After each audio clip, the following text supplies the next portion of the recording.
बिस्मिल्लाहिर्रहमानिर्रहीम। ये एक सवाल है।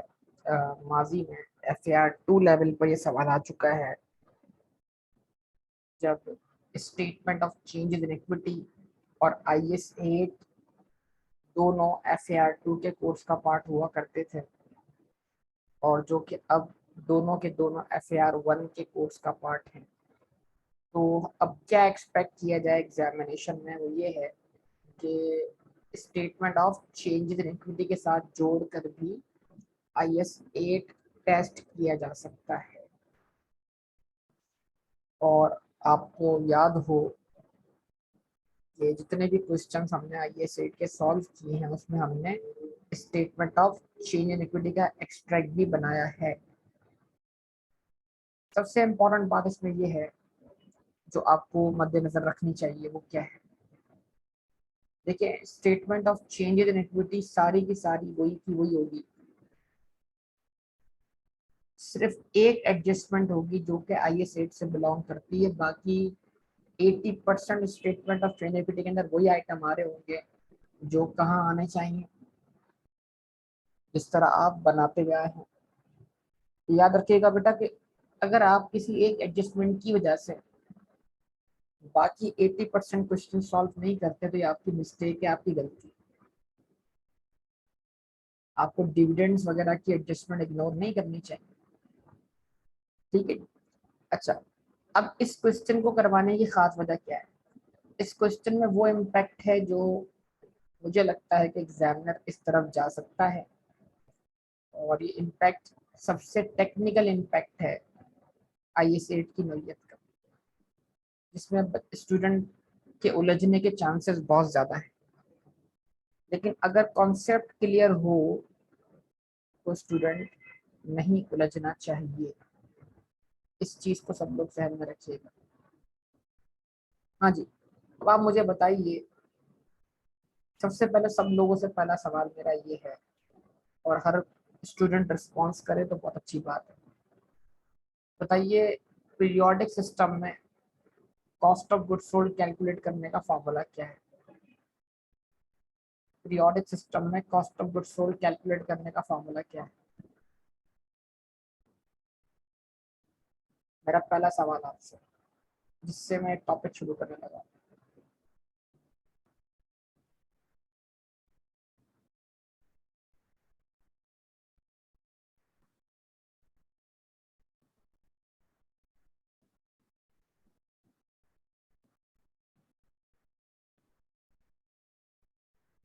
मैंने सवाल ये किया है कि पीरियोडिक सिस्टम में cost of goods sold calculate करने का फॉर्मूला क्या है।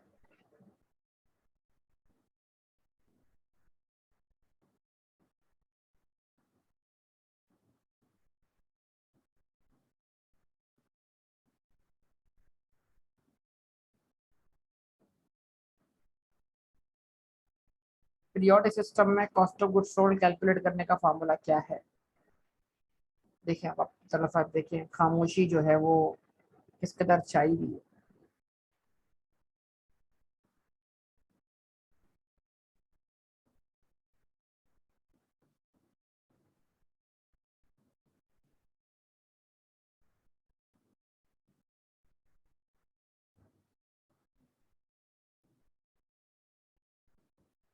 सेल्स,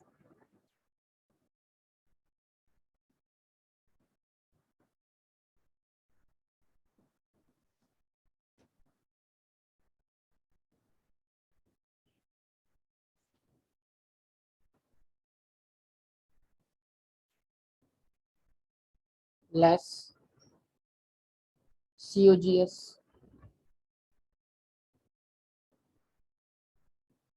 और वो कॉस्ट ऑफ गुड्स सोल्ड हम किस तरह कैलकुलेट करते हैं।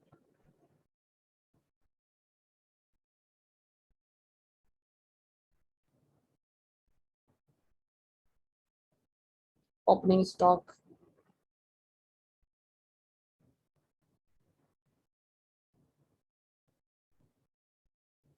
एड परचेजेस,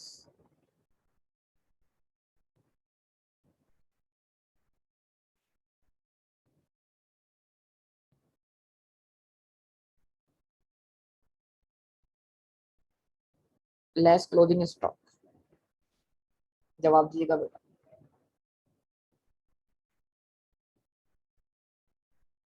केस 1, यहां लिखी मैंने सेल 2500, ओपनिंग स्टॉक रखा मैंने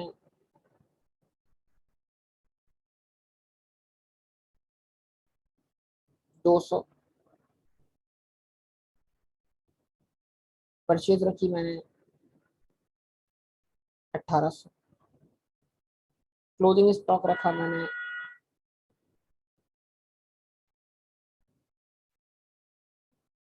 300।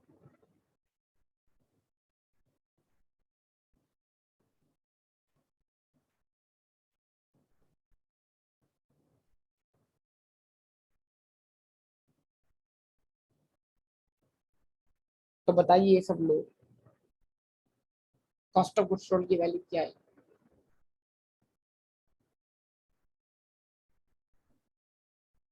1700।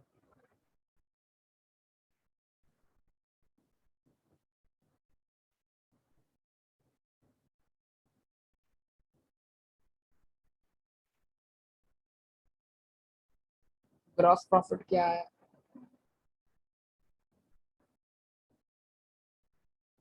800।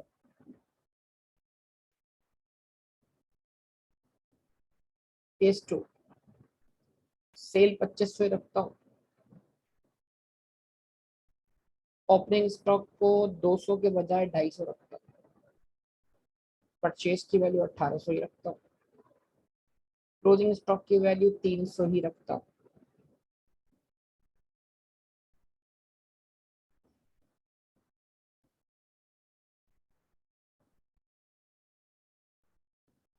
अब बताइए कॉस्ट ऑफ गुड्स सोल्ड क्या आया?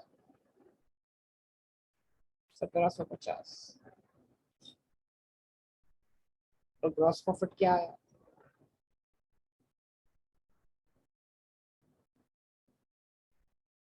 750। क्या कंक्लूड करेंगे यहाँ तक आप लोग? यहाँ पर आप क्या कंक्लूड करेंगे बताइए? यहाँ पर आप क्या कंक्लूड करेंगे बताइए?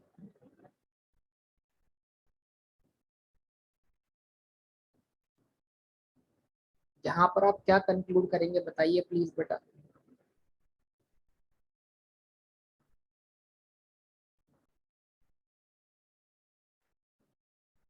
ओपनिंग स्टॉक बढ़ने से कॉस्ट ऑफ गुड्स सोल्ड में इजाफा होगा।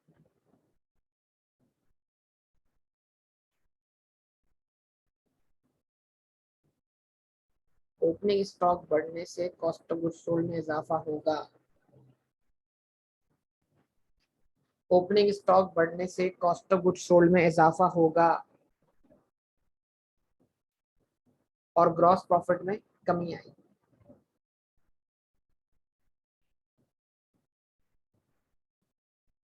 आप देख लें, कंपैरिजन करके देख लें।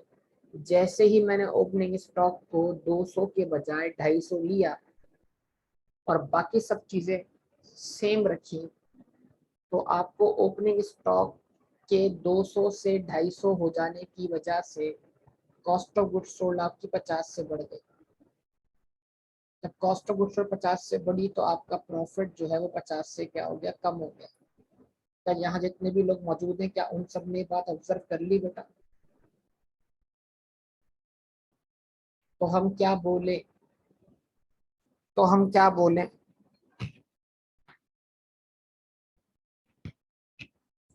तो हम क्या बोले बताइए, हम क्या बोले?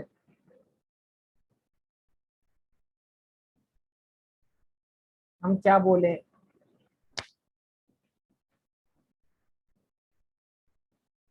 बताएं हम क्या बोले?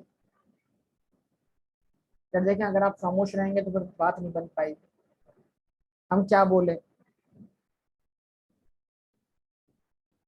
ओपनिंग स्टॉक का कॉस्ट ऑफ गुड्स सोल्ड के साथ डायरेक्ट रिलेशनशिप है और ग्रॉस प्रॉफिट या नेट प्रॉफिट के साथ इनवर्स रिलेशनशिप है।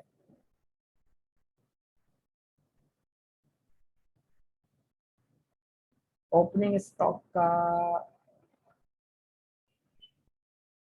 ग्रॉस प्रॉफिट के साथ डायरेक्ट रिलेशनशिप है और ग्रॉस प्रॉफिट या नेट प्रॉफिट के साथ इनवर्स रिलेशनशिप है।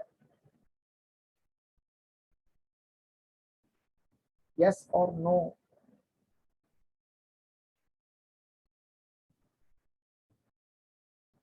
ओपनिंग स्टॉक का बढ़ना कॉस्ट ऑफ गुड्स सोल्ड का बढ़ना कहलाएगा और कॉस्ट ऑफ गुड्स सोल्ड का बढ़ना ग्रॉस प्रॉफिट का कम होना कहलाएगा।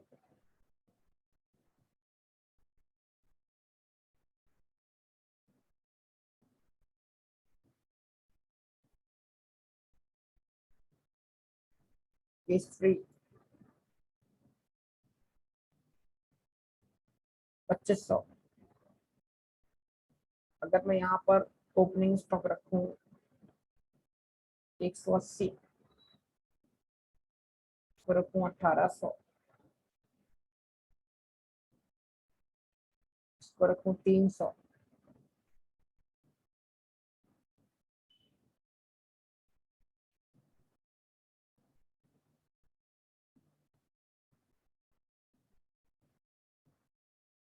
बताइए।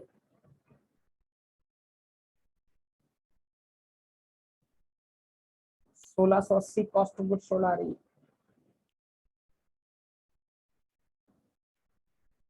और आपका ग्रॉस प्रॉफिट 820 आ रहा है। तो केस 1 को केस 3 से कंपेयर कीजिए बेटा। केस 1 को केस 3 से कंपेयर कीजिए। ओपनिंग स्टॉक क्या हो रहा है, इंक्रीज हो रहा है, डिक्रीज हो रहा है?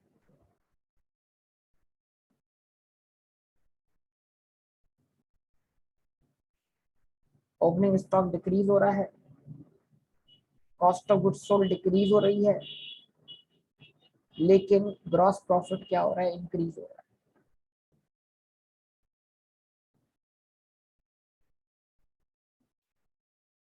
बताइए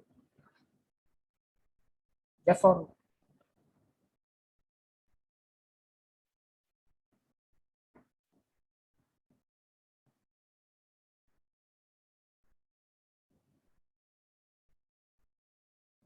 ओपनिंग स्टॉक की वैल्यू डिक्रीज होना प्रॉफिट के बढ़ने की वजह बनेगा।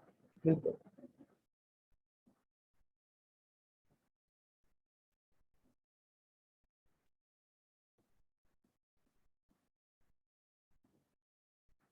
केस 4 2500, ये 200 ही रखा, इसको 1800 रखा, इसको कर दिया 380।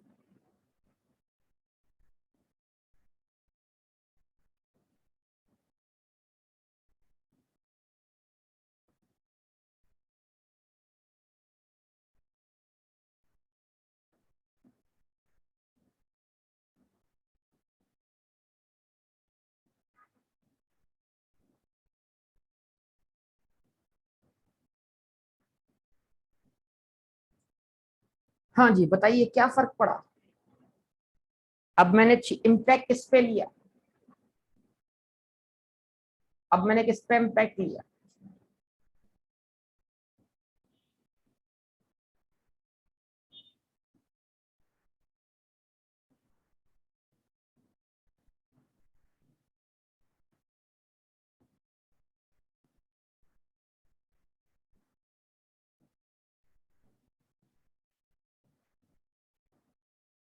क्लोजिंग स्टॉक का। क्लोजिंग स्टॉक का कॉस्ट ऑफ गुड्स सोल्ड के साथ इनवर्स रिलेशनशिप है, ग्रॉस प्रॉफिट के साथ डायरेक्ट रिलेशनशिप है। क्यों? क्योंकि क्लोजिंग स्टॉक की adjustment cost of goods sold calculate करते वक्त क्या होती है, लेस होती है। अगर क्लोजिंग स्टॉक बढ़ जाएगा तो अब cost of goods sold calculate करते वक्त ज्यादा इफेक्ट लेस होना चाहिए। तो अगर क्लोजिंग स्टॉक की वैल्यू बढ़ी, कॉस्ट ऑफ गुड्स सोल्ड की वैल्यू कम हो गई और जिसकी वजह से ग्रॉस प्रॉफिट की वैल्यू क्या हो जाएगी, बढ़ जाएगी। तो ये बात आप पिक करते हैं सब लोग? कि मैंने केस 4 में क्लोजिंग स्टॉक को 300 के बजाय 380 रखा, तो मेरा ग्रॉस प्रॉफिट 800 से 880 हो गया।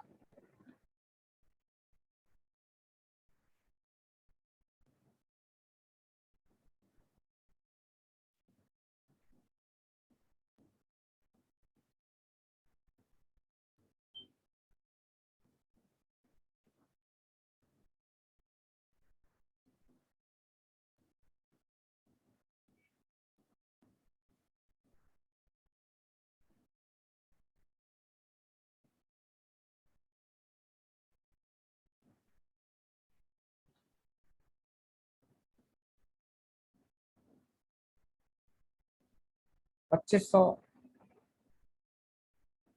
200, 1800 और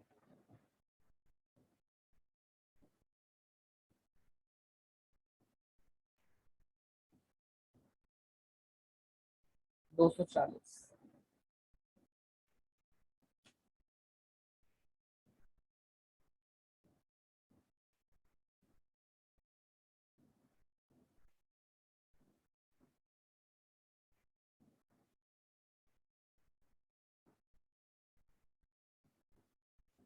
क्या आंसर आएगा बताइए?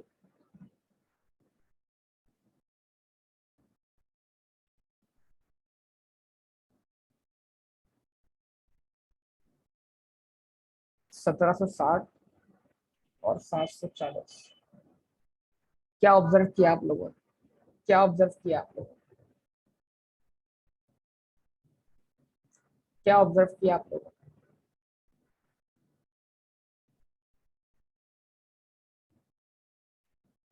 क्लोजिंग स्टॉक अगर 300 के बजाय 240 से लेस हो रहा है, तो कल तक अगर ये 300 से लेस हो रहा था तो 300 कॉस्ट ऑफ गुड्स सोल्ड का पार्ट नहीं बन पा रहे थे। आज अगर ये 300 के बजाय 240 से लेस हो रहा है तो बस 60 रुपए ऊपर कॉस्ट ऑफ गुड्स सोल्ड में ही रह गए। यस और नो? और आपकी कॉस्ट ऑफ गुड्स सोल्ड 60 से क्या हो गई, इंक्रीज हो गई, और वो कॉस्ट ऑफ गुड्स सोल्ड 1700 के बजाय 1760 आ रही है। जब आपकी cost of goods sold closing stock के डिक्रीज होने से इंक्रीज हो गई, तो आपका ग्रॉस प्रॉफिट जो है वो क्या हो गया, डिक्रीज हो गया। क्लोजिंग स्टॉक का बढ़ना, कॉस्ट ऑफ गुड्स सोल्ड का कम होना, कॉस्ट ऑफ गुड्स सोल्ड का कम होना, ग्रॉस प्रॉफिट का बढ़ना। क्लोजिंग स्टॉक का कम होना, कॉस्ट ऑफ गुड्स सोल्ड का बढ़ना, कॉस्ट ऑफ गुड्स सोल्ड का बढ़ना, ग्रॉस प्रॉफिट का कम होना। बताएं भाई सब लोग। अब जो ताल्लुक ओपनिंग स्टॉक का कॉस्ट ऑफ गुड्स सोल्ड के साथ है, वही ताल्लुक परचेजेस का भी है। यस और नो?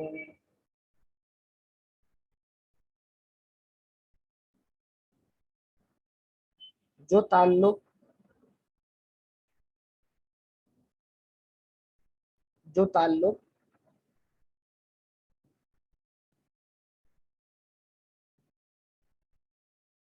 ओपनिंग स्टॉक का कॉस्ट ऑफ गुड्स सोल्ड के साथ है, वही ताल्लुक परचेजेस का भी है। सोचिए क्यों? क्योंकि कॉस्ट ऑफ गुड्स सोल्ड निकालते वक्त परचेजेस भी क्या हो रही है, ऐड हो रही है।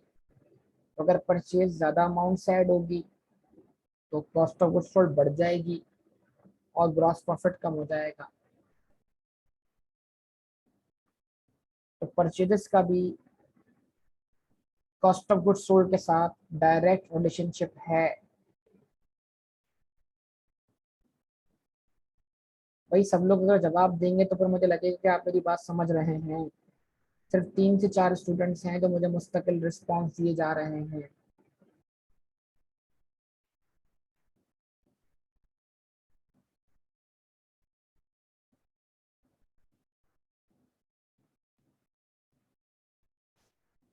और अगर परचेजेस की वैल्यू अंडर स्टेट हो जाएगी तो cost of goods sold calculate करते वक्त परचेजेस कम अमाउंट से ऐड होगी, लिहाजा कॉस्ट ऑफ गुड्स सोल्ड की वैल्यू कम हो जाएगी और ग्रॉस प्रॉफिट बढ़ जाएगा।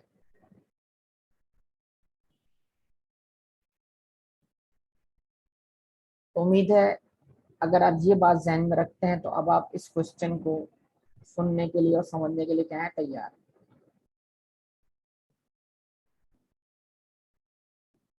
Now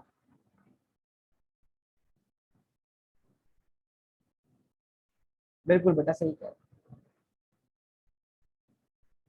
Clay Pakistan Limited, a public listed company, is in the process of finalizing its accounts for the year ended 30th June 2011. The following information is available. The profit after tax and other comprehensive income for the year ended 30th June 2009, 10 and 11, यानी 30 जून 2009 भी दिया आपको, 2010 भी दिया, 2011 भी दिया। अच्छा current year बताइए सबने कहाँ हमने एंड किया है, करंट ईयर कहाँ एंड किया बताइए सब लोग।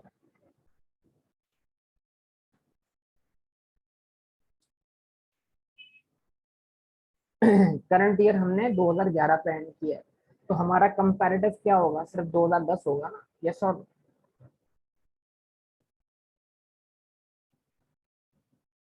और अगर अकाउंटिंग पॉलिसी चेंज हुई हो और एडजस्टमेंट रेट्रोस्पेक्टिव हो रही हो, या फिर कोई prior period material error rectify हुआ हो, तो इन दोनों सूरतों में एसओएसपी का हम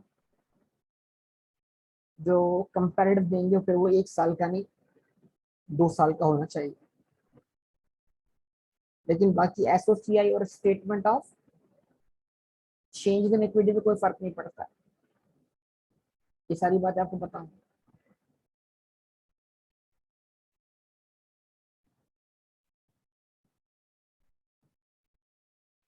जवाब देते जाएंगे तो मैं आगे बढ़ूंगा, अगर आप जवाब नहीं देंगे तो मैं रुक जाऊंगा।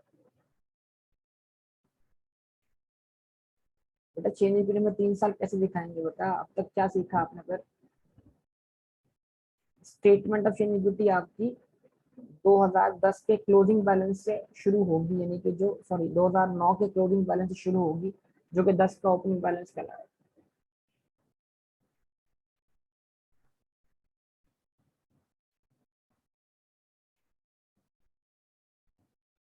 तो हमें 2009 की स्टेटमेंट ऑफ चेंज इक्विटी बनती हुई थोड़ी दिखानी है बेटा,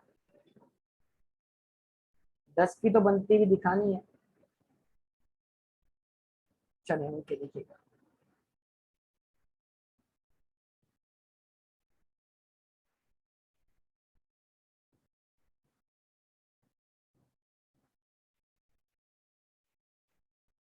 2009 profit after tax 3710, other comprehensive income. ये जो लफ्ज है exchange difference on translation of foreign operation, इसको आप इग्नोर कर दें, आप इसको रिप्लेस करके पढ़ें रीवैल्यूएशन सरप्लस। मेरी तरफ से आप इस लाइन को रीड करें किस नाम से, हम इस लाइन को रीवैल्यूएशन सरप्लस के नाम से पढ़ रहे होंगे ऑन प्रॉपर्टी प्लांट इक्विपमेंट। क्या सब मेरी बात सुन रहे हैं। इसको हम रीवैल्यूएशन सरप्लस रीड करेंगे। तो अगर आपकी एसओसीआई के अंदर रीवैल्यूएशन सरप्लस दिख रहा है तो उसका क्या मतलब हुआ, एसओसीआई में स्टेटमेंट ऑफ कॉम्प्रिहेंसिव इनकम, अगर आपकी स्टेटमेंट ऑफ कॉम्प्रिहेंसिव इनकम में रीवैल्यूएशन सरप्लस दिख रहा है तो उसका क्या मतलब हुआ।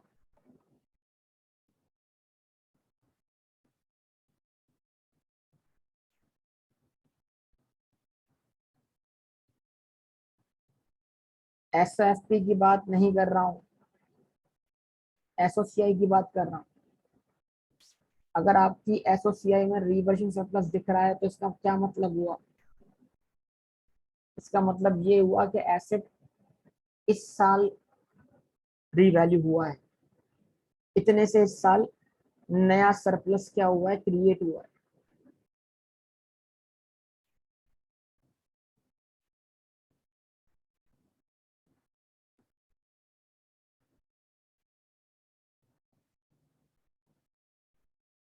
करंट ईयर एंड दोबारा बताइएगा कितना है, क्या है। करंट रिपोर्टिंग पीरियड किस डेट पर हो रहा है, जरा सब लोग बताइएगा ताकि देखें आप में से कितने लोग सिर्फ 2011 ना बोले ना, मंथ भी तो बताए ना। 30 जून 2011 पे एंड हो रहा है। इससे पिछला साल कहाँ ऐड हो रहा होगा? 30 जून 2010 पर। उससे पिछला साल कहाँ ऐड हो रहा होगा? 30 जून 2009 पर। तो ये हमें तीसरा साल दिया गया है। इस साल का प्रॉफिट 3710 है, और ओसीआई जो कि सरप्लस हम अज्यूम कर रहे हैं 110 है। ज्यादा टोटल कॉम्प्रिहेंसिव इनकम 3820 है। 3710 प्लस 110, 3820।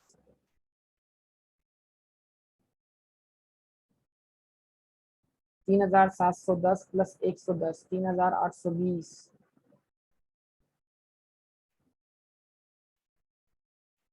2010, 4120 प्लस 120, 4240। 5240 प्लस 155, 5395।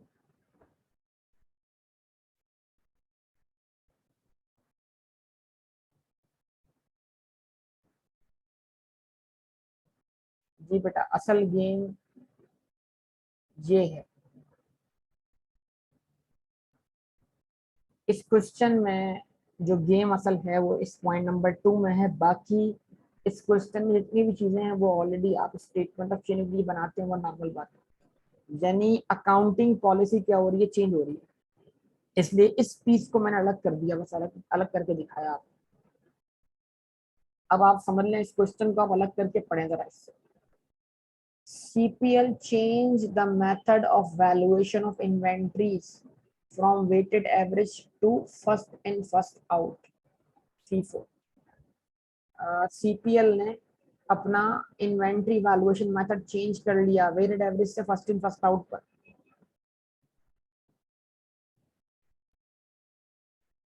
हाँ जी, क्या ये चेंज क्या है? इस चेंज को क्या बोले? चेंज इन एस्टिमेट बोले या चेंज इन अकाउंटिंग पॉलिसी बोले? चेंज इन पॉलिसी बोले। गुड। अब चेंज इन अकाउंटिंग पॉलिसी के बारे में दो बातें बताई थी। अकाउंटिंग पॉलिसी का चेंज या तो रिक्वायर्ड बाय IFRS होता है,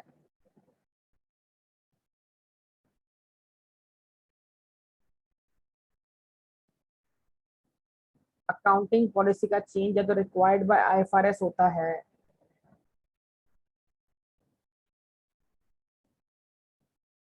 या चेंज आपकी नीड होती है। चलें बताइए, जब चेंज रिक्वायर्ड बाय IFRS होता है तो क्या ट्रीटमेंट फॉलो किया जाता है? रजिस्टर खुल रहे हैं, पेजेस पलटे जा रहे हैं, तलाश जारी है।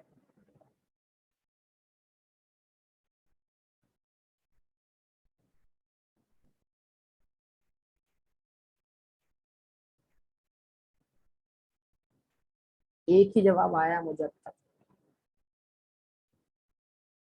बाकी सारी आवाम लापता है। जब अकाउंटिंग पॉलिसी का चेंज रिक्वायर्ड बाय IFRS होता है तो क्या गाइडलाइन मौजूद है हमारे पास? तो क्या गाइडलाइन मौजूद है हमारे पास?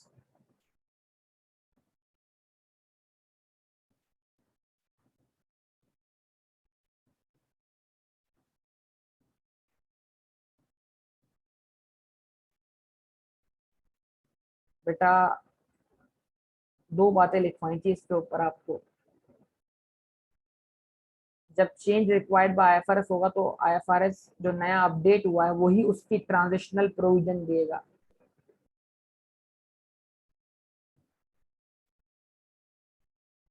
ट्रांजिशनल प्रोविजन जो बोले आपको वही करना है। ट्रांजिशनल प्रोविजन बोले रेट्रोस्पेक्टिव तो आप रेट्रोस्पेक्टिव करेंगे, ट्रांजिशनल प्रोविजन बोले प्रोस्पेक्टिव तो आप प्रोस्पेक्टिव कर लेंगे। ट्रांजिशनल प्रोविजन आपको दोनों ऑप्शन दे तो फिर आप दो में से किसी को भी फॉलो कर सकते हैं, लेकिन रेट्रोस्पेक्टिव ज्यादा कंसिस्टेंसी को शो करेगा। बेटा बताइए, ये सारी बातें आपसे हुई थी कि नहीं हुई थी? अभी आपके लापता होने की जो अलामत मुझे दिख रही है, कि आप बातें याद रखते नहीं।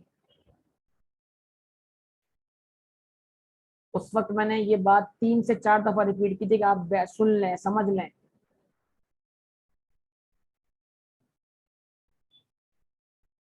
IAS 23 से रिलेट करके मैंने आपको अकाउंटिंग पॉलिसी का चेंज वाला क्वेश्चन करवाया था, जो कि क्वेश्चन नंबर 1 था एंड आउट का। उसमें ये बात दोबारा समझाई थी मैंने आपको। फिर उसके बाद चेंज रिक्वायर्ड बाय IFRS की सेकंड बात क्या थी? If there is no transitional provision, अगर कोई ट्रांजिशनल प्रोविजन नहीं है तो कंसिस्टेंसी का तकाजा क्या है? कंसिस्टेंसी का तकाजा क्या है? Retrospective adjustment. Change required by IFRS की मैंने क्या एग्जांपल दी थी आपको, जरा बताइए।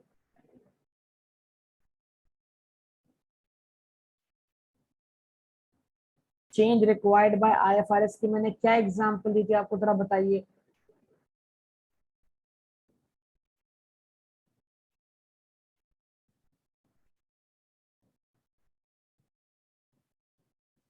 नहीं बेटा, डेफिशन थोड़ी एग्जांपल थी, क्या हो गया?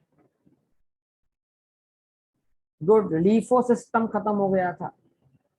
लीफो सिस्टम, इन्वेंट्री का लीफो सिस्टम खत्म हो गया था। तो जो जो कंपनीज लीफो को फॉलो कर रही थी उनको या तो एफ को या फीफो पे आना पड़ा। गुड बेटा, जबरदस्त अनस।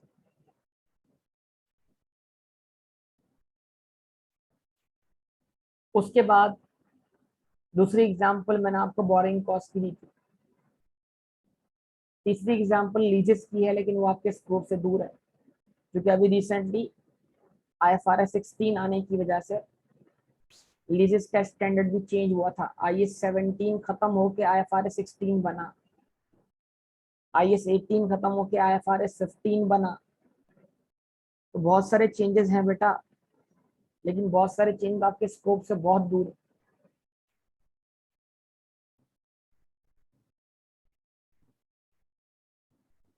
बातें सुनेंगे ना तो आपको एग्जाम में ये जो बातें हैं ये देखने को मिल जाएंगी। अच्छा जी, अभी आप मुझे बताइए कि क्या हम यहाँ पर जब फीफो से, सॉरी एफको से, वेटेड एवरेज से फर्स्ट इन फर्स्ट आउट पे आ रहे हैं, तो क्या ये चेंज इन अकाउंटिंग पॉलिसी है?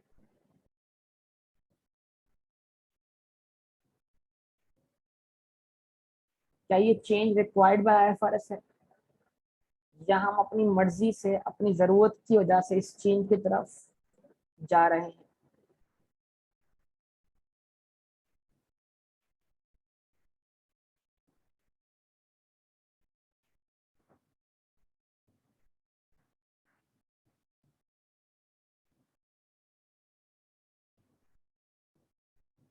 ओके, तो इस चेंज की तरफ जाने के लिए जब आप चेंज इन पॉलिसी खुद से अडॉप्ट करते हैं तो वो आपके लिए क्या बनेगी बेटा? रेट्रोस्पेक्टिव एडजस्टमेंट बनेगी। जब आप चेंज खुद से भी अडॉप्ट करते हैं तो वो एडजस्टमेंट भी आपके लिए क्या होगी? रेट्रोस्पेक्टिव बनेगी। और retrospective adjustment earliest available balance पर होगी। और अर्लीस्ट अवेलेबल बैलेंस कौन सा बैलेंस होगा? जो 30 जून 2009 का क्लोजिंग बैलेंस है, तो क्लोजिंग रिटेन अर्निंग।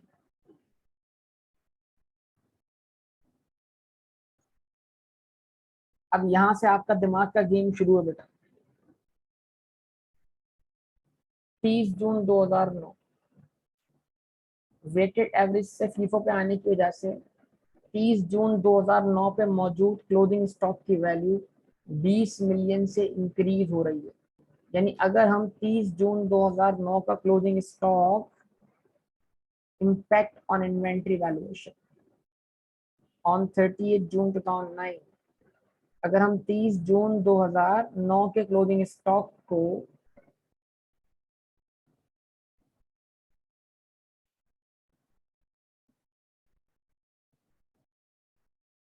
एफको के बजाय फीफो पे वैल्यू करें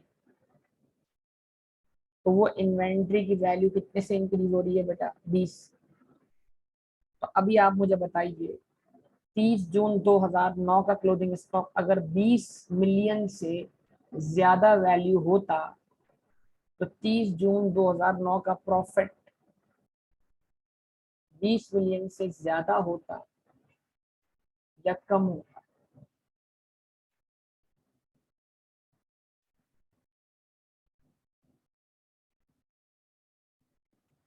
तो अगर आज हम ये चेंज अडॉप्ट करते हैं तो हमें 30 जून 2009 के प्रॉफिट को 20 मिलियन से बढ़ाना है,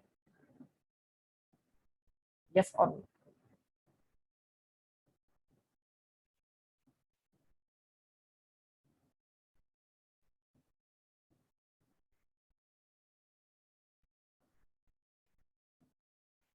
तो ये 20 मिलियन का प्रॉफिट जो है ये कहाँ मौजूद है हमारे पास? क्योंकि 2009 की तो हम एचसीआई नहीं बनाई पड़ी, ये इम्पैक्ट सीधा कहाँ जाएगा? रिटेन अर्निंग पर, यस और नो?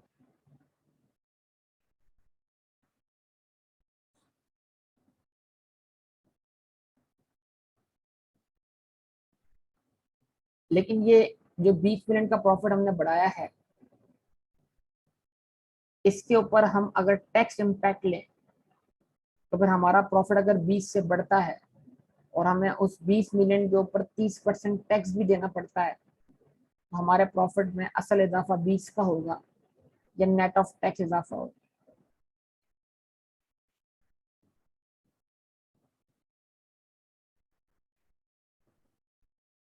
ओके गुड, जबरदस्त, नेट ऑफ टैक्स इजाफा होगा।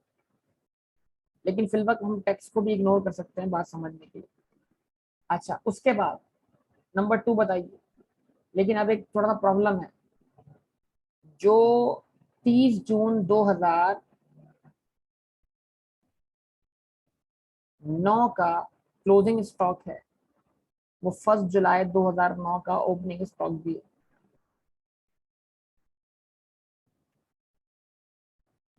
तो अगर आज हम 30 जून 2009 के क्लोजिंग स्टॉक बढ़ाते हैं तो उसी क्लोजिंग स्टॉक में अगले साल का ओपनिंग स्टॉक भी बनना है, यस और नो?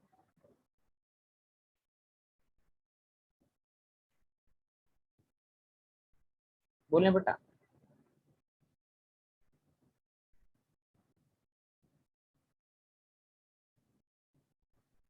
तो अगर हम 2010 का प्रॉफिट कैलकुलेट करते वक्त ओपनिंग स्टॉक की वैल्यू 20 से बढ़ाएं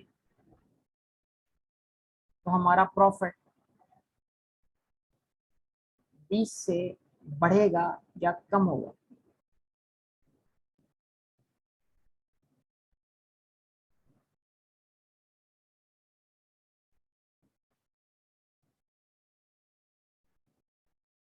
तो आइए एक काम करते हैं, थोड़ी सी एक समरी बना लेते हैं हम यहाँ पे।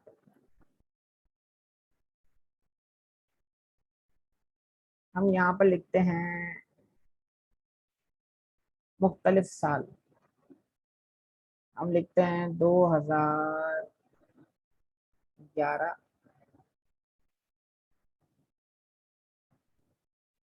हम लिखते हैं 2010, हम लिखते हैं 2009। यहाँ लिखा हमने इंक्रीज और डिक्रीज इन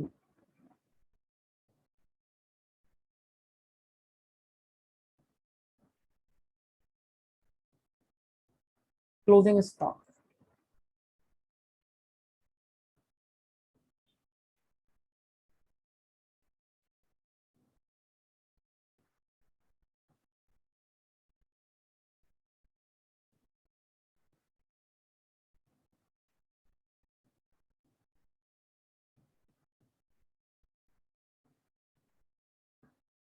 इंक्रीज और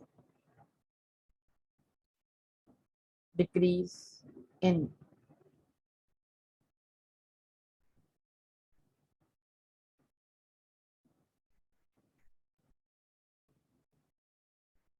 क्लोजिंग स्टॉक। यानी क्लोजिंग स्टॉक का इंक्रीज प्रॉफिट को बढ़ाएगा, क्लोजिंग स्टॉक का डिक्रीज प्रॉफिट को कम कर देगा। क्या ये लाइन आपको समझ में आई बेटा?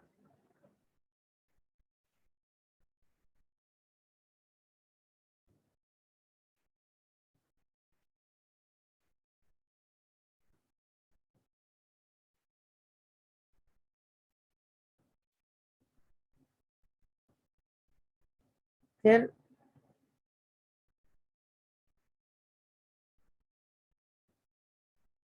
इंक्रीज और डिक्रीज इन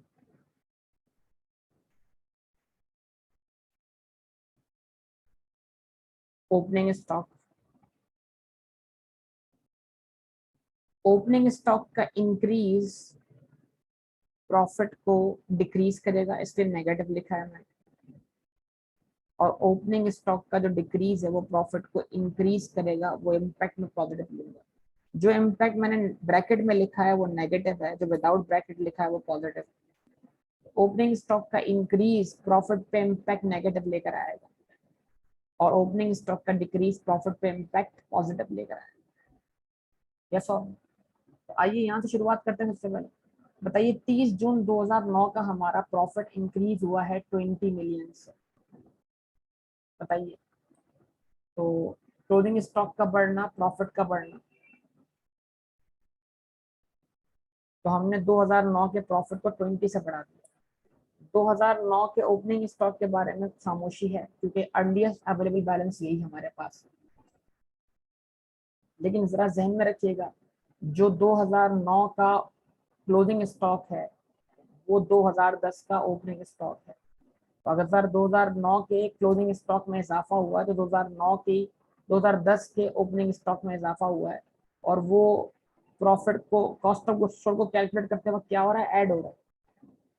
तो अगर उस cost of goods sold calculate करते वक्त 20 मिलियन आप ज्यादा ऐड करेंगे तो cost of goods sold 20 million से बढ़ जाएगी, और प्रॉफिट 20 मिलियन से क्या हो जाएगा, कम हो जाएगा। तो यहाँ मैंने इसको लिख दिया -20, -20। यस और बताइए।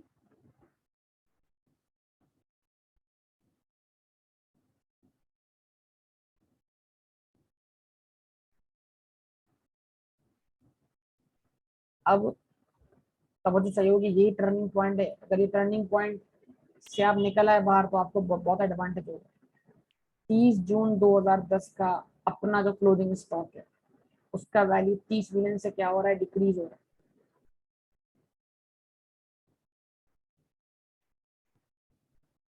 अगर आपने इसका जवाब दे दिया तो अब बात बन जाएगी। ये तो क्या था, 30 जून 2009 का क्लोजिंग स्टॉक था, वो जो कि 2010 का ओपनिंग स्टॉक था। लेकिन 30 जून पे मौजूद जो क्लोजिंग स्टॉक है वो फीफो पे आने की वजह से क्या हो रहा है, 30 मिलियन से डिक्रीज हो रहा है। तो अगर क्लोजिंग स्टॉक की वैल्यू डिक्रीज की जाए तो प्रॉफिट में क्या आएगी, कमी आएगी। 2010 का प्रॉफिट ओपनिंग और क्लोजिंग स्टॉक की एडजस्टमेंट की वजह से टोटल 50 मिलियन से क्या हो रहा है बेटा, डिक्रीज हो रहा है। यस और अब इस बात पर रिस्पॉन्स बहुत कम लोगों का आ रहा है। देखिए 30 जून का क्लोजिंग स्टॉक, 30 जून 2009 का क्लोजिंग स्टॉक, 30 जून 2010 का क्लोजिंग स्टॉक, 30 जून 2011 का क्लोजिंग स्टॉक। लेकिन हम ये जानते हैं जो 30 जून 2009 का क्लोजिंग स्टॉक है वो 2010 का ओपनिंग स्टॉक, जो कि 30 जून 2010 का क्लोजिंग स्टॉक है वो 11 का ओपनिंग स्टॉक। तो अब क्या करना है, अगर 30 जून 2010 के क्लोजिंग स्टॉक में कमी आई है 30 से, तो वही कमी मानी जाएगी 1 जुलाई 2010 यानी कि 2011 के ओपनिंग स्टॉक। ये अकाउंटिंग पीरियड 1 जुलाई 2010 से शुरू हो रहा है, 30 जून 2011 पर एंड हो रहा है।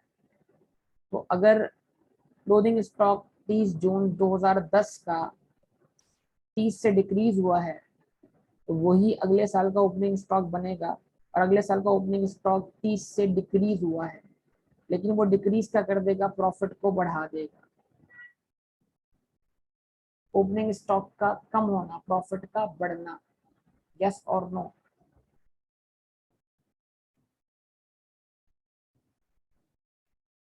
देखिए अब बहुत कम रिस्पॉन्सेज मिलना शुरू हो गए हैं।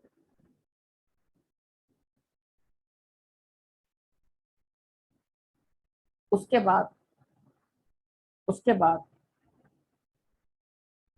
30 जून 2010 पर 30 जून 2011 इसका अपना जो क्लोजिंग स्टॉक है वो क्या हुआ है, 20 मिलियन से इंक्रीज हुआ है। तो अगर 30 जून 2011 का क्लोजिंग स्टॉक 20 मिलियन से इंक्रीज हुआ है, तो इंक्रीज इन क्लोजिंग स्टॉक जो है वो प्रॉफिट के बढ़ने की वजह बनेगा।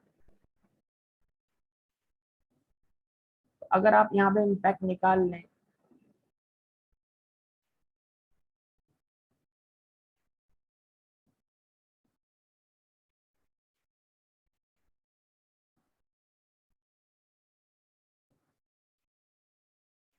वो इम्पैक्ट क्या कहलाएगा?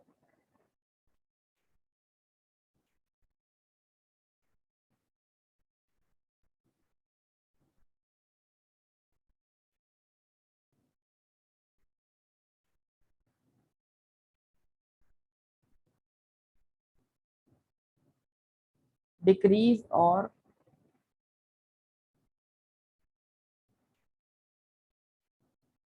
Increase in COGS, cost of goods.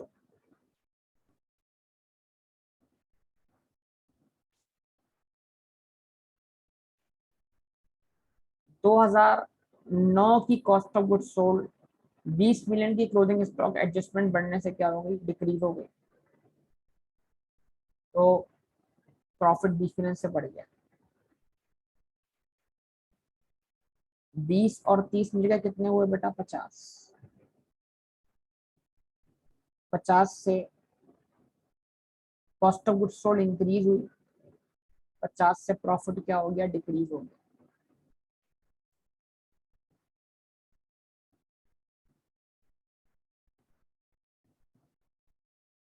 फिर 20 और 30 का इम्पैक्ट पड़ा। 20 और 30 आपका क्लोजिंग स्टॉक 20 से बढ़ा, ओपनिंग स्टॉक जो है वो 30 से कम हुआ, लिहाजा आपकी कॉस्ट ऑफ गुड्स सोल्ड 50 से क्या हो गई, कम हो गई। तो आपका प्रॉफिट 50 से बढ़ गया। ये decrease in cost of goods sold means increase in profit.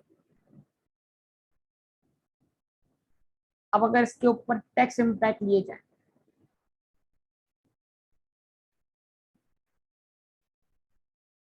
Taxation, tax impact लिए जाए, तो 20 के ऊपर टैक्स कितना लगा, 30%।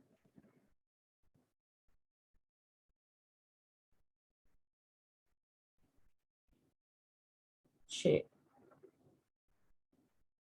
50 के ऊपर टैक्स एक्सपेंस रिवर्स कितने से हुआ,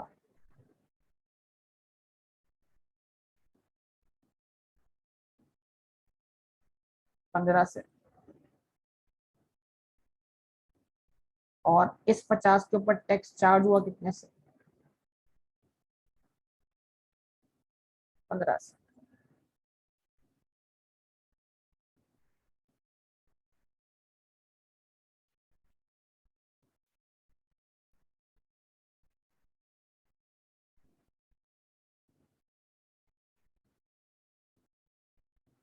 दूसरे साल में मसला क्यों है बेटा, ओपनिंग स्टॉक इंक्रीज हुआ, तो कॉस्ट ऑफ गुड्स सोल्ड एसोसिए के लिहाज से नेगेटिव बैलेंस है ना, तो कॉस्ट ऑफ गुड्स सोल्ड की नेगेटिविटी बढ़ी, प्रॉफिट क्या हो गया, 30 से कम हो गया।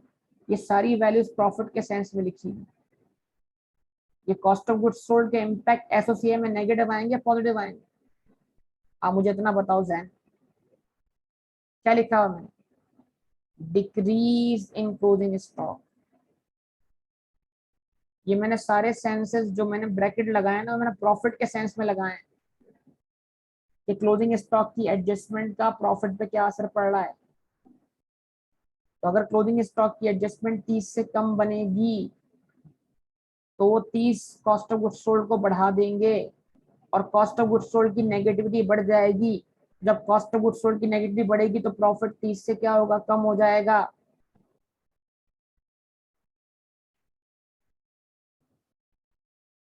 जो नेगेटिव बैलेंस लिखा है ये प्रॉफिट के सेंस के लिए लिखा है।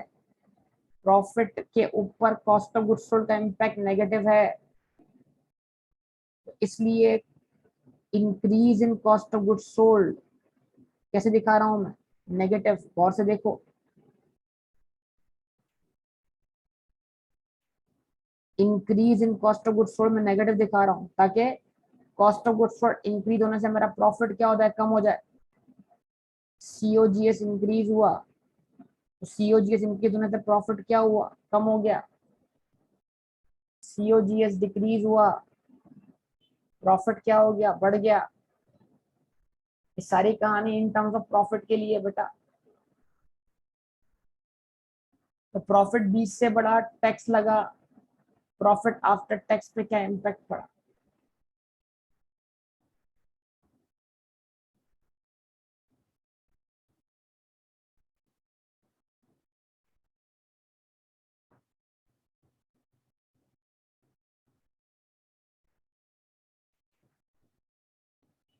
बताओ। और प्रॉफिट आफ्टर टैक्स का इम्पैक्ट कहाँ जाता है, रिटेन अर्निंग।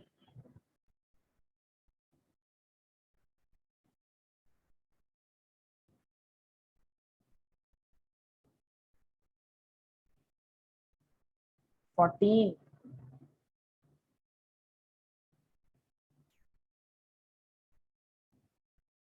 Negative 35, positive 35।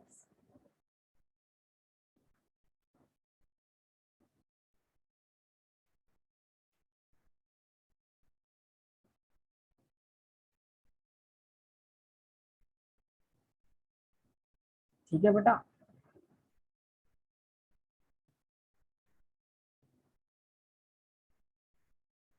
तो 2009 के प्रॉफिट को आप कितने से बढ़ता हुआ दिखाएंगे, 14 से। 2010 के प्रॉफिट को आप कितने से बढ़ता हुआ दिखाएंगे, कम होता हुआ दिखाएंगे, 35 से। और 2011 के प्रॉफिट को आप कितने से बढ़ता हुआ दिखाएंगे, 35 से।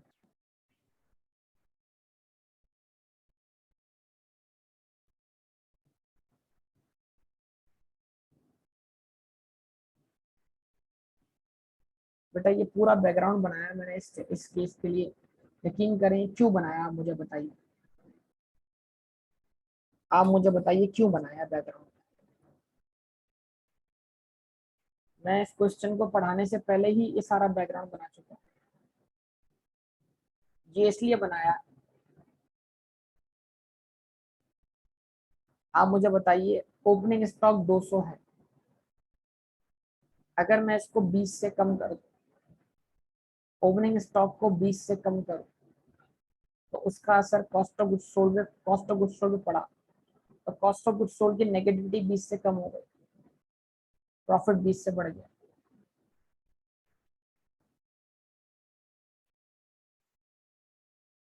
अगर आपका 2010 का क्लोजिंग स्टॉक 30 से डिक्रीज हुआ है, तो वही डिक्रीज 2011 के ओपनिंग स्टॉक पर आएगा।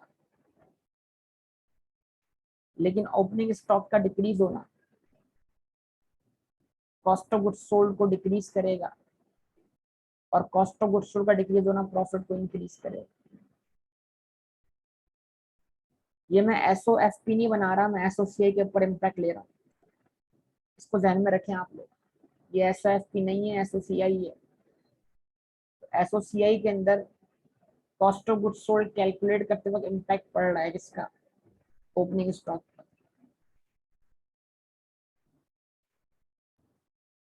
30 जून 2010 का क्लोजिंग स्टॉक 30 मिलियन से डिक्रीज हो गया। हमने कहा अगर ये 30 मिलियन हम क्लोजिंग स्टॉक की वैल्यू में शामिल ना करें, तो उससे हमारा 2010 का प्रॉफिट कम हो जाएगा।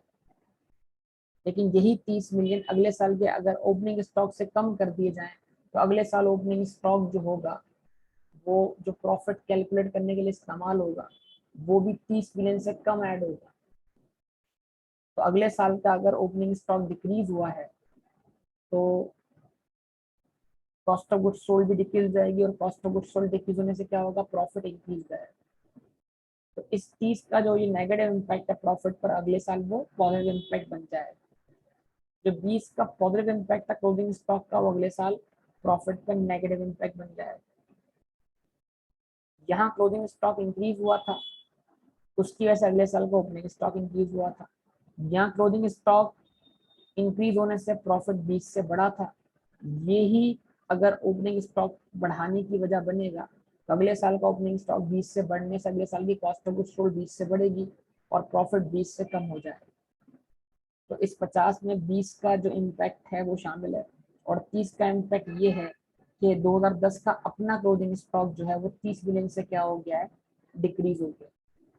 तो 2010 का ओपनिंग स्टॉक 20 से बढ़ा, इसलिए प्रॉफिट 20 से कम हुआ, और 2010 का खुद का क्लोजिंग स्टॉक 30 से डिक्रीज हुआ, तो इसलिए प्रॉफिट 30 से डिक्रीज हुआ, टोटल इम्पैक्ट पड़ा 50 का। लेकिन अगर 2010 का क्लोजिंग स्टॉक डिक्रीज हुआ है तो वही अगले साल का ओपनिंग स्टॉक है, और ओपनिंग स्टॉक की वैल्यू 30 से कम होने से प्रॉफिट में 30 से क्या होगा, इजाफा होगा। फिर 2011 का अपना क्लोजिंग स्टॉक 20 से इंक्रीज हुआ है, तो फिर क्लोजिंग स्टॉक का बढ़ना ग्रॉस प्रॉफिट के बढ़ने की वजह बनेगा। इस तरह 30 और 20 का इम्पैक्ट हमारे प्रॉफिट को 50 से बढ़ाएंगे, क्योंकि हमारी कॉस्ट ऑफ गुड्स सोल्ड 50 से क्या हो रही है, डिक्रीज हो रही है। भाई बता दें यार अब तो।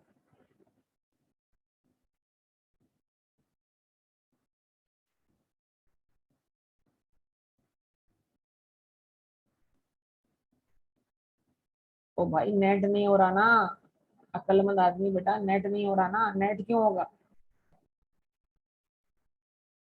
दोनों इम्पैक्ट अगर पॉजिटिव पड़ेंगे तो प्रॉफिट पे इम्पैक्ट, नेट कहाँ पड़ रहा है, यही तो तुम्हें घुमाया है कि अपने यहाँ पर।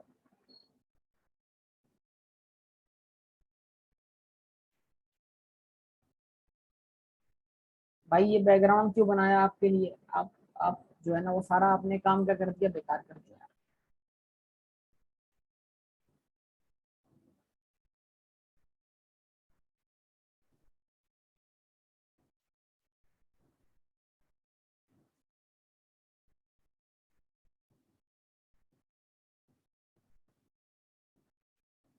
मैं फिर रिपीट करता हूँ भाई, 2009 का क्लोजिंग स्टॉक इंक्रीज हुआ, प्रॉफिट इंक्रीज हुआ, बस मैं डायरेक्ट प्रॉफिट की बात कर रहा हूँ, मैं कॉस्ट ऑफ गुड्स सोल्ड की बात ही नहीं कर रहा। यही 2009 का क्लोजिंग स्टॉक 10 का ओपनिंग स्टॉक बना, और 2010 का ओपनिंग स्टॉक 20 से बढ़ने से 2010 का प्रॉफिट 20 से कम हो गया। फिर 2010 का अपना क्लोजिंग स्टॉक 30 से डिक्रीज हुआ, तो क्लोजिंग स्टॉक 30 से डिक्रीज होने से 2010 का प्रॉफिट मजीद 30 से डिक्रीज हो गया। इस तरह ओपनिंग स्टॉक के बढ़ने का इम्पैक्ट और क्लोजिंग स्टॉक के कम होने का इम्पैक्ट नतीजा बन रहा है किस चीज का। अगर ओपनिंग स्टॉक बढ़ाएंगे 20 से और क्लोजिंग स्टॉक 30 से कम करके लेंगे तो इम्पैक्ट क्या पड़ेगा। आइए मैं आपके सामने एक पिक्चर और रख देता हूँ। अभी आप जरा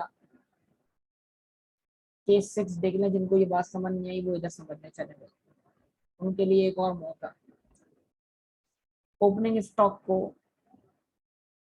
मैं 220 लेता हूँ, यानी ओपनिंग स्टॉक को मैं 20 से बढ़ा के लेता हूँ, 1800 मैंने एडिट रख दिया, और क्लोजिंग स्टॉक को मैं 270 लेता हूँ, 30 से कम करके लेता हूँ। तो आप मुझे देख के बताइए कि भाई क्या इम्पैक्ट पड़ रहा है। अब आंखें खोल लीजिए, होशो हवास में आ जाइए। मैं कितना वक्त स्पेंड कर रहा हूँ, कितना ठहर ठहर के तहम्मुल से समझा रहा हूँ, लेकिन आपकी पार्टिसिपेशन जो है ना वो ना नहीं है आज भी। कमाल बात ही, बहुत से बच्चे तो फुल खामोश हैं इस वक्त। 220, 1800 और 270, 1750। अब जरा पहले वाले को, आंखें खोलकर पहले वाले को और आखिरी वाले को कंपेयर कर लो भाई। ओपनिंग स्टॉक कितने से बढ़ाया, 20 से। क्लोजिंग स्टॉक कितने से कम किया, 30 से। प्रॉफिट पे इम्पैक्ट आया 50 से। अब भी अगर अपने दिमाग को नहीं खोलोगे तो क्या होगा तुम्हारा, बताओ क्या इम्पैक्ट आया, 750। ओपनिंग स्टॉक का बढ़ना ओपनिंग स्टॉक की वजह से प्रॉफिट कम हो रहा है 20 से, और क्लोजिंग स्टॉक 30 से कम होने की वजह से प्रॉफिट कम हो रहा है 30 से। तो ओपनिंग स्टॉक की वजह से प्रॉफिट कम हो रहा है 20 से, क्लोजिंग स्टॉक की वजह से प्रॉफिट कम हो रहा है 30 से। टोटल प्रॉफिट कम कितने से हो रहा है बेटा? 50 से। सर आपने ओपनिंग स्टॉक को 20 से बढ़ाकर कॉस्ट ऑफ गुड्स सोल्ड को 20 से बढ़ा दिया, और आपने क्लोजिंग स्टॉक को 300 से लेस करने के बजाय 270 से लेस किया, यानी आपने क्लोजिंग स्टॉक को 30 से कम लेस किया, लिहाजा वो 30 भी कॉस्ट ऑफ गुड्स सोल्ड का पार्ट बन गए। तो 20 ओपनिंग स्टॉक को बढ़ाने से कॉस्ट ऑफ गुड्स सोल्ड बढ़ी, और 30 से cost of goods sold closing stock की वैल्यू को कम करने से बढ़ी, लिहाजा आपकी cost of goods sold total 50 से बढ़ी, प्रॉफिट 50 से क्या हुआ? कम हो गया।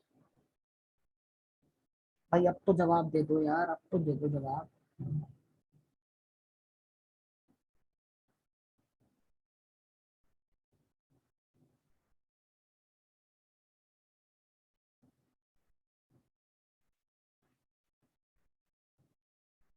आसान तो है बेटा, लेकिन ब्रेन गेम है ना बेटा।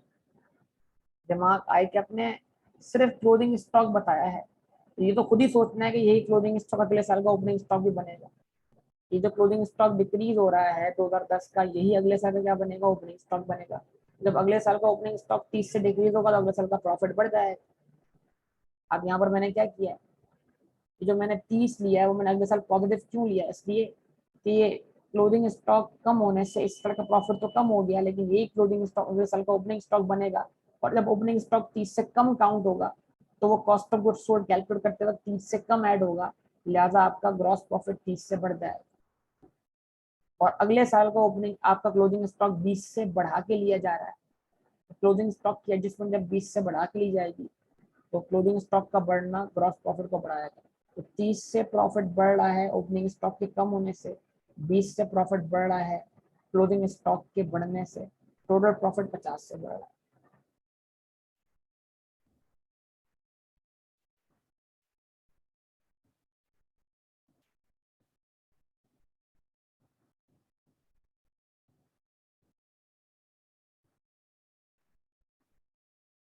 देख लें बेटा, मैंने सारा टाइम इसी पे स्पेंड कर दिया। फिर आगे सारी कहानी है बेटा, कहानी वो कहानी जो आपको आती है। Incremental depreciation for the year ended 30th June 2010 and 2011 amounting to rupees 1769, 1483 million respectively, directly transferred from surplus on revaluation property plant equipment to retainer। ये क्या है? इंक्रीमेंटल डेप्रिसिएशन का ट्रांसफर आपको करना आता है। फिर अगली कहानी, cash dividend bonus declared paid during the 3 year R S follows. 30 जून 2009 का इंटरम डिविडेंड 2009 में एडजस्ट हुआ होगा, लेकिन 2009 का जो फाइनल डिविडेंड है वो 10 में आएगा। यस और नो? फिर 10 का कोई इंटरम डिविडेंड नहीं है, कैश। ठीक है, 10 का फाइनल है जो 11 में आएगा। हाँ, 10 का इंटरम बोनस इशू है, 10 का इंटरम बोनस इशू जो होगा वो 10 ही में आएगा।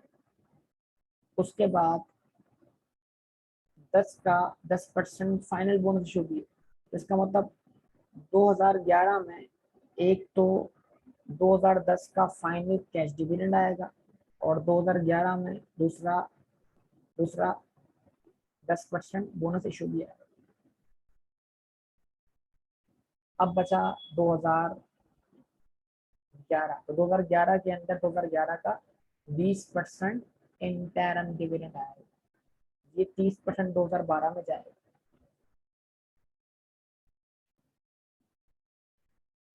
भाई ये सारी बातें आती हैं कि नहीं आती?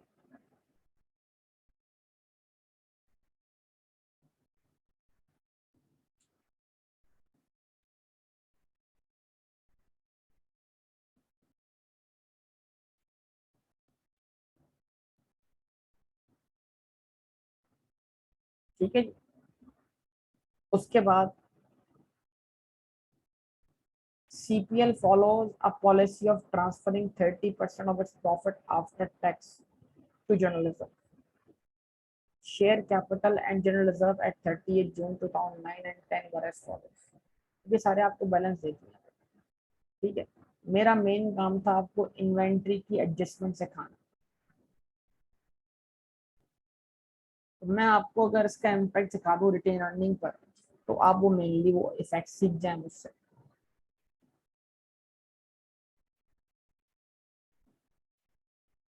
अगर मैं बनाऊं statement of change in equity,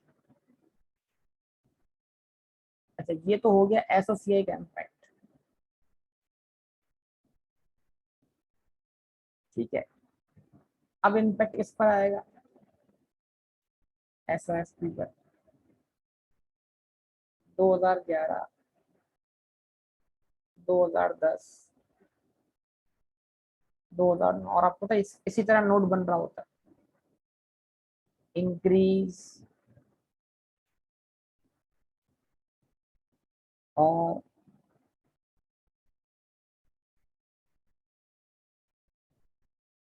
decrease in inventory.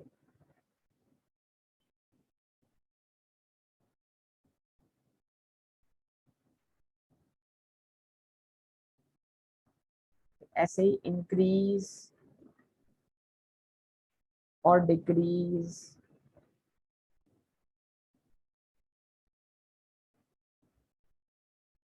In retain earnings.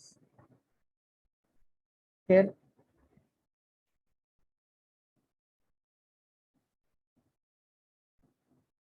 Increase और डिक्रीज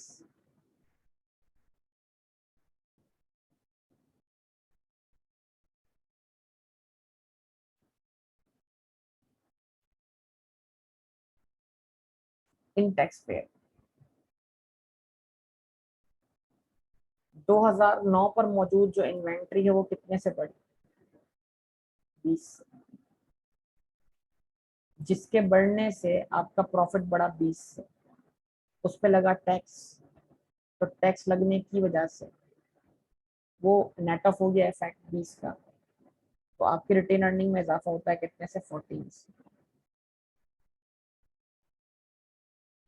और ये जो 20 में से 6 माइनस हुए हैं, ये रिटेन अर्निंग इससे क्या हो गई, डेबिट हो गई, और टैक्स पेएबल क्या हो गया, क्रेडिट हो गया।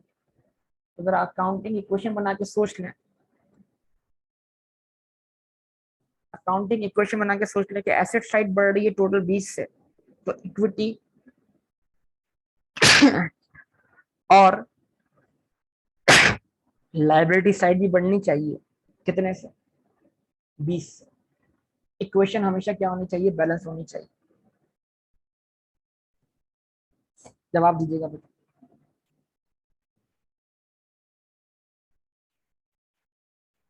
फिर आपको समझाया था एसओएफ में जो इम्पैक्ट है वो कम्युलेटिव इम्पैक्ट आएगा, एसओएफ में जो इम्पैक्ट होगा वो कम्युलेटिव इम्पैक्ट आएगा। अब आपसे एक सवाल है, जो 2009 का क्लोजिंग स्टॉक है वो 2010 में सोल्ड हो चुका होगा, अनसोल्ड होगा।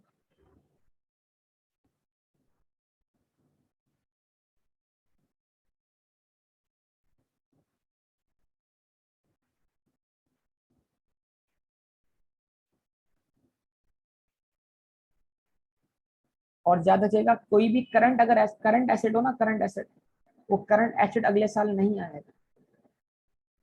तो ये इफेक्ट यहाँ पहुंचते पहुंचते क्या हो जाएगा, एग्जॉस्ट हो जाएगा। मतलब ये 20 यहाँ नहीं दिखाने आपने, ये 20 यहाँ खत्म हो जाएंगे। जरा एक काम करेगा, अगर आप चाहते हैं कि आप एसओएफपी का इम्पैक्ट समझें, तो आपको इन दोनों इफेक्ट्स को मिला लेना चाहिए। तो अगर ये 50 का इम्पैक्ट 2010 की वजह से नेगेटिव है और 2009 की वजह से क्या है, पॉजिटिव है, तो 2010 का जो क्लोजिंग बैलेंस है उसके ऊपर जो इम्पैक्ट पड़ रहा है वो कितने का पड़ रहा है, -30। यस और जरा देखिएगा, ये 20 और ये 20 क्या हो गया, आपस में कैंसिल।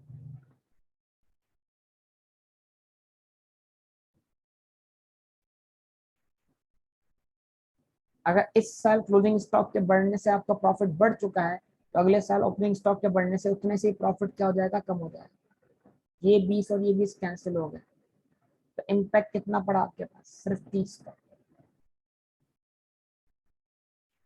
और वो 30 क्या है, 2010 का अपना क्लोजिंग स्टॉक। तो 2010 के अपने क्लोजिंग स्टॉक में कमी आ रही है कितने से, 30 से।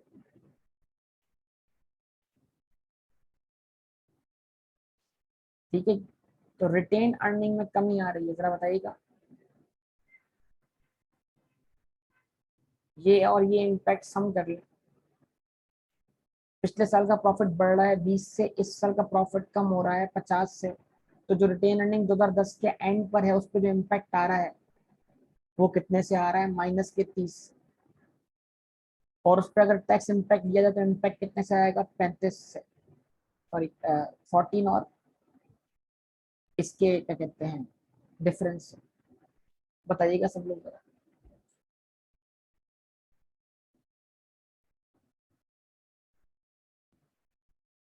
35 और 14 का डिफरेंस बताइए कितना होता है, 16।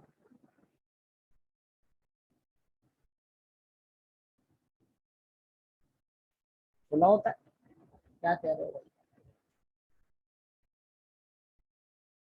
21 आएगा मेरे पास, 21। 21।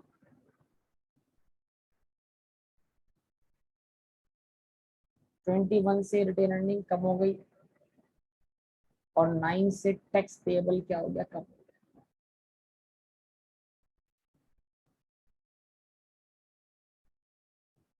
करंट एसेट ना बेटा, करंट एसेट जो भी नॉन करंट होगा उसका इम्पैक्ट है। मैंने आपको समझाया था कि बैलेंस बीडी चेन तो सीडी चेन, लेकिन अगर बीडी सीडी तक पहुंचते पहुंचते खत्म हो जाता है तो उसका सीडी पे कोई इम्पैक्ट नहीं आ रहा।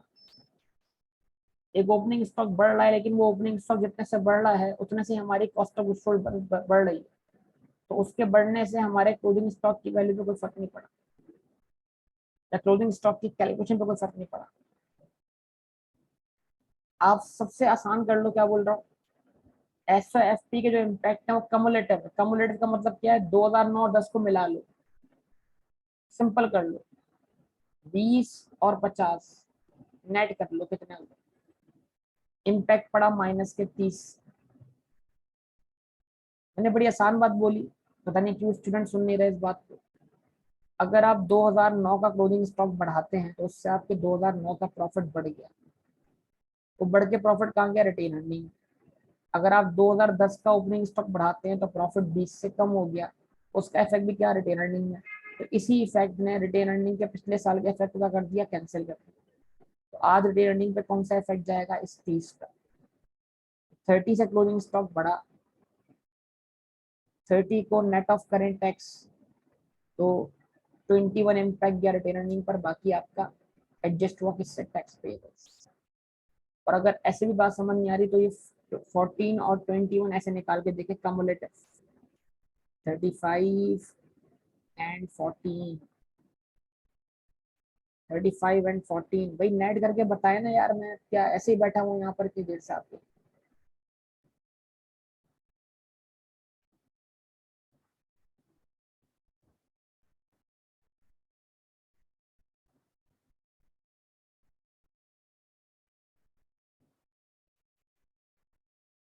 उसके बाद या आप लोग जो दूसरे के आश्रम में बैठे होते हैं ना, तो किसने बता दिया होगा, ये मत किया करें प्लीज।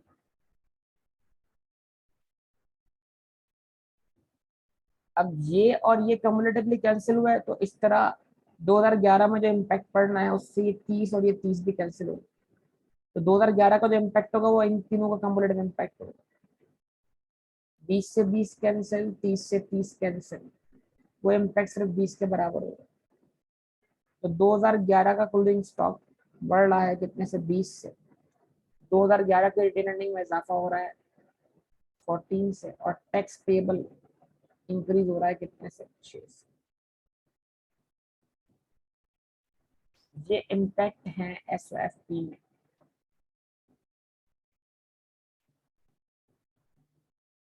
10 का इम्पैक्ट देखने के लिए आपको इन दोनों कॉलम्स को ऐड करना है, 11 का इम्पैक्ट देखने के लिए आपको एसओएफपी का इन तीनों कॉलम्स को ऐड कर देना है।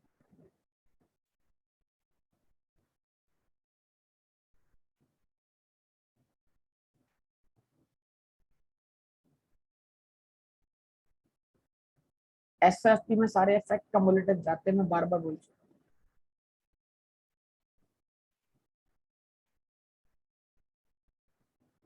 विद और विदाउट कोई मसला नहीं, कम्युलेटिव लेंगे तो खुद ब खुद अगले उसमें कैंसिल होता हुआ दिखेगा, क्योंकि आपने अगले साल क्या कर लिया होगा, उसको एक्सपेंस मान लिया होगा। ये इन्वेंट्री अगर यहाँ पर आपके लिए क्या है, एसेट बनी है, तो अगले साल एक्सपेंस बनी। ये इन्वेंट्री अगर इस साल आपके लिए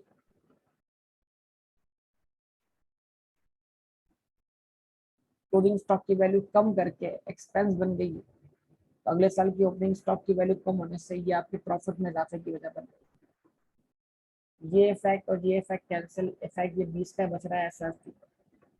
लॉजिकली आप खुद सोचिएगा कि एसओएफपी के अंदर आपको सिर्फ क्लोजिंग स्टॉक ही दिखता है, एसओएफपी के अंदर आपको कभी भी ओपनिंग स्टॉक नहीं दिखेगा, क्योंकि ओपनिंग स्टॉक जो होता है वो सोल्ड हो चुका होता है।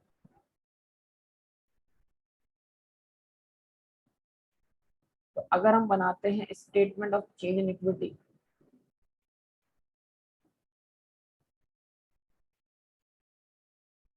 मैं सिर्फ बना रहा हूँ रिटेन अर्निंग वाला कॉलम, बाकी स्टेटमेंट भी आप बना सकते हैं। तो जरा आप इसको गौर से देखिएगा, तवज्जो दरकार होगी आप सबकी।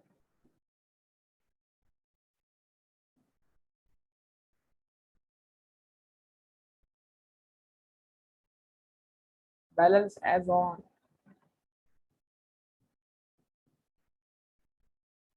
1 जुलाई 2009।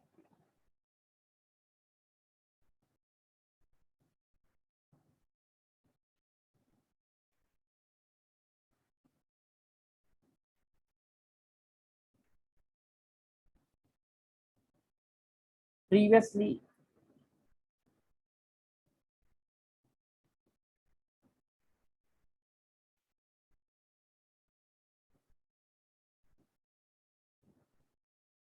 रिपोर्टेड 1 जुलाई 2009 का बैलेंस जो प्रीवियसली रिपोर्टेड है,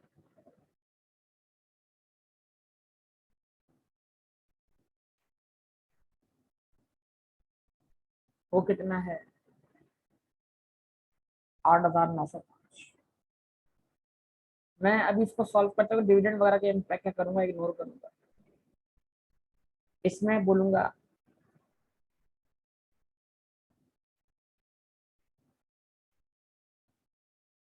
इफेक्ट ऑफ चेंज इन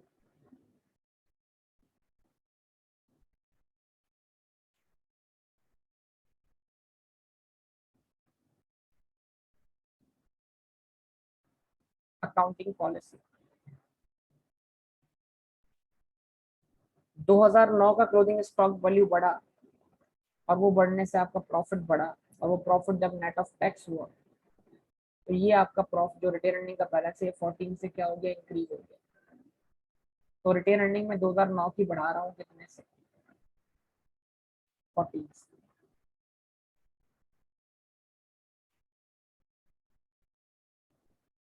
ठीक है, यहाँ आंसर क्या आता है आपके पास, बेटा बताइएगा। 8,919। बोल दे बेटा, बोल दे बोल दे। तो आप बोलेंगे balance as on 1 July 2009 restate. अब आप बोलेंगे ऐड कॉम्प्रिहेंसिव इनकम।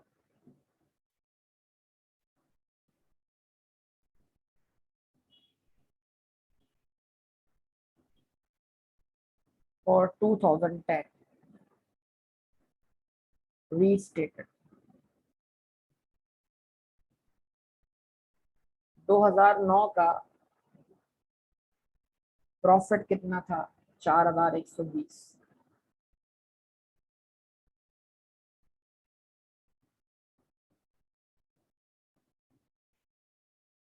अब आप मुझे बताइए एसोसिएट इम्पैक्ट कितना लिया आपने।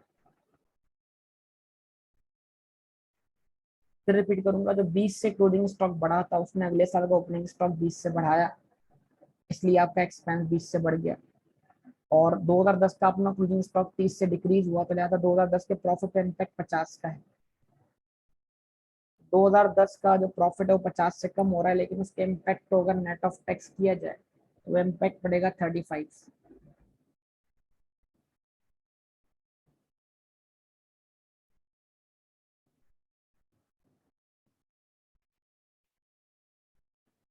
4120 -35।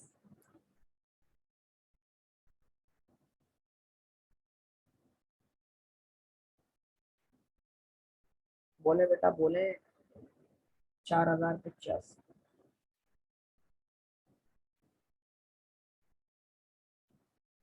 4085 60,919 में ऐड करें बेटा। 4085 8,919 में ऐड करें।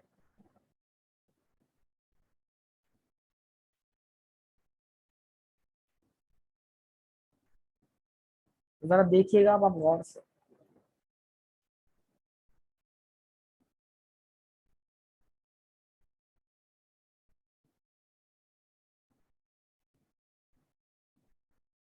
Balance as on 30 June 2010 restated. Restated क्यों, ये भी कुछ प्रीवियसली रिपोर्ट हो चुका है।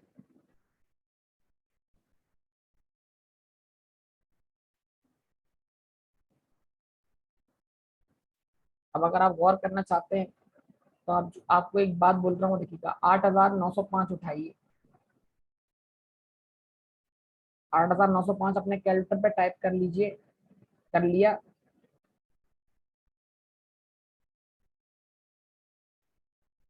उसमें 2010 का ओल्ड प्रॉफिट 4,120 ऐड कर दीजिए। कर लिया। बताइए टोटल आंसर क्या आता है।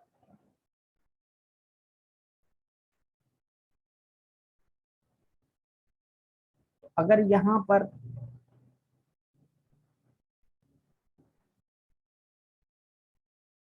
यहाँ 13,025 है, इसका मतलब क्या हुआ, 13,025 और 13,004 में डिफरेंस कितना है, 21 का।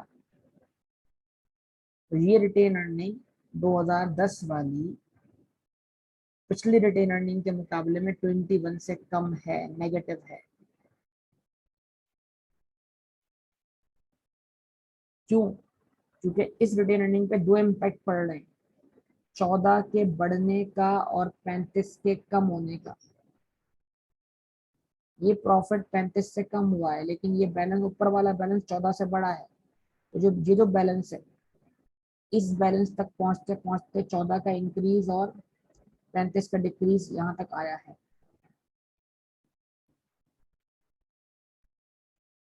यानी इम्पैक्ट ये आया है 2009 के और 10 के प्रॉफिट का कंबाइन इम्पैक्ट आया है।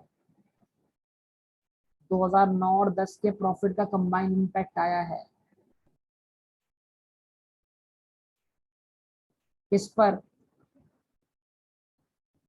किस पर?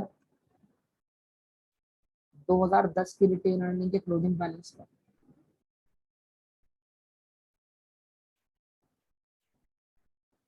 और वो कंबाइन इम्पैक्ट इसके बराबर है 21 के।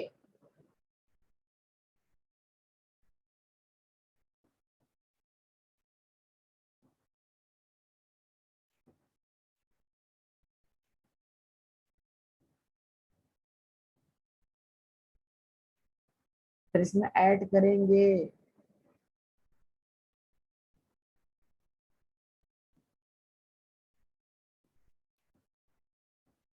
Comprehensive income for 2011। इसको रीस्टेट नहीं लिखना, क्यों? क्योंकि फर्स्ट टाइम रिपोर्ट होने जा रहा है।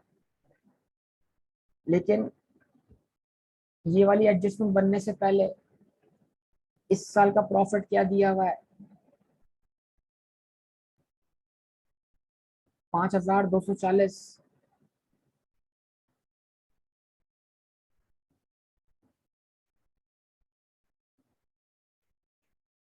और इस साल की एसओसीआई पे क्या इम्पैक्ट पड़ रहा है? इस साल का प्रॉफिट जो है 35 से क्या हो रहा है, इंक्रीज हो रहा है।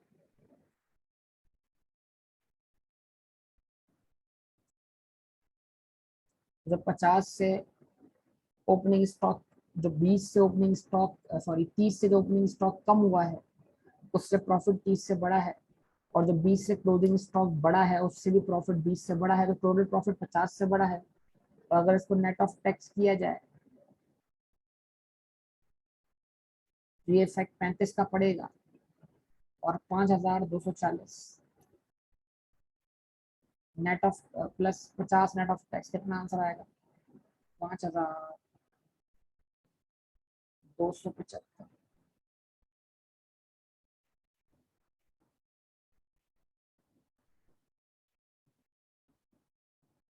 बैलेंस निकालिए।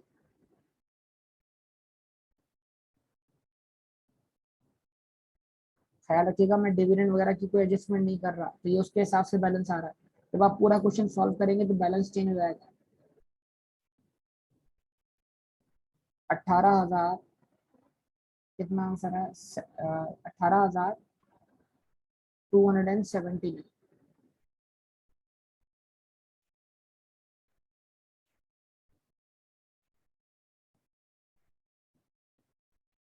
अब इस बैलेंस के ऊपर जो इम्पैक्ट है वो जस्ट 14 का इम्पैक्ट है।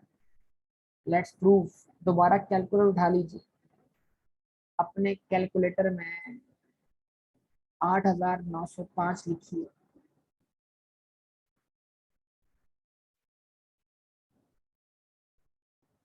उसमें 4,120 ऐड करवाइए, सिर्फ यही। उसमें 5,240 ऐड करवाइए और बताइए कि अगर हम कोई अकाउंटिंग पॉलिसी चेंज ना करते तो यहाँ हमारे पास रिटेन अर्निंग का बैलेंस क्या होता? 18,265 होता। 18,265 और 18,279 का डिफरेंस निकाल लीजिए तो 14 से बैलेंस इंक्रीज हो।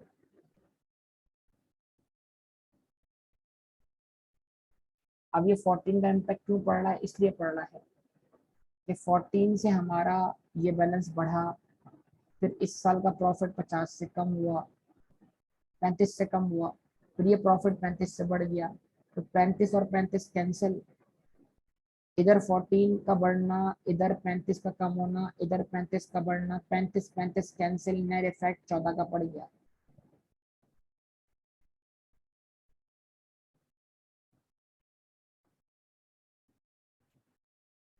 कम्युलेटिव इफेक्ट पड़ रहा है भाई, कम्युलेटिव इफेक्ट जरा देख लो आप।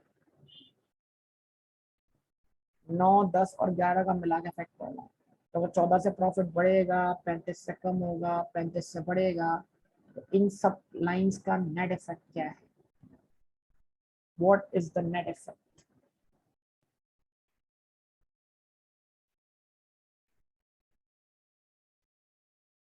अल्टीमेट इफेक्ट हमारी जो रिटेन अर्निंग, रिटेन अर्निंग का इफेक्ट, उस साल के प्रॉफिट का इफेक्ट 35 से दिखाना। एसोसिएट वाले इफेक्ट ये हैं, लेकिन एस एफ का इफेक्ट जो है वो कम्युलेटिव इफेक्ट है। ये जो 2010 में आंसर आया था वो 10 और 9 का एसोसिएट का मिला के इम्पैक्ट था, और जो 11 पे इम्पैक्ट आया है वो 9, 10 और 11 का मिला के इम्पैक्ट है। एस एफ की बात कर रहा हूँ, तो मिला के इम्पैक्ट। एस एफ के इफेक्ट कम्युलेटिव होंगे।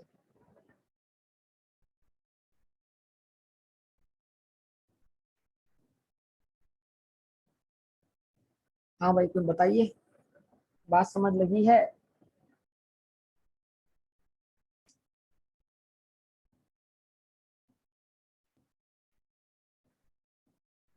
ठीक है जी, तो इंशाल्लाह बाकी बात आपसे मैं सुबह करूंगा। मैंने आपको जो वीडियोस पहले भी शेयर की थी, अभी भी शेयर की थी, अगर आपने वो देखी तो बहुत अच्छी बात है, नहीं तो फिर बाकी इंशाल्लाह कल बात होगी।